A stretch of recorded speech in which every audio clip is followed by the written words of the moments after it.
So my story of hope starts around this time last year.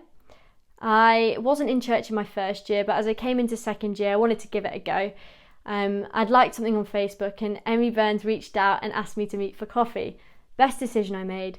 I said yes. That day I met Emmy and I met loads of G2 students on campus and they were great. I didn't realise church could be so fun and exciting and warm. That Sunday I rocked up at G2 and I knew I'd found my home. I didn't miss a Sunday up until COVID. But the story really wasn't that easy. And a lot of you might think of me as this very loud, smiley person. But when I started at G2, I was in the darkest and most difficult place of my life till now. I was really battling with anxiety and with my mental health. I felt incredibly lonely. I couldn't understand why I was feeling the way I was feeling, so how could anybody else? And so at the same time as battling this incredibly difficult darkness, I was finding hope and light in my small group and in my church. I was to and fro from home all the time, but I always came back for Sundays because the community at G2 gave me a hope that I just couldn't find anywhere else.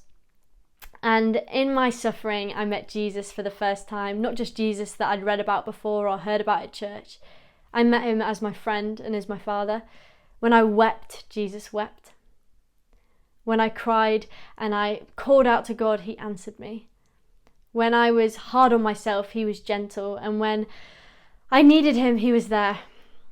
And around this time, almost to the day last year, I was baptised. And I can safely say that was the best day of my life. Everything changed.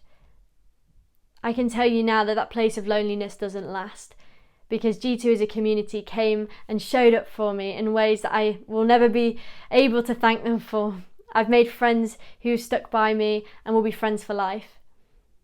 But I've also met Jesus, and Jesus makes sure that we are never alone. He's given me a hope that outlasts any winter, dark, isolated season that I've ever been in. And I hope that you experience that in this lockdown too, that Jesus is with you. He understands your suffering. And he rejoices with you when you are joyful. That to me has given me so much hope, both then, now and forever. And I hope it brings you some hope too.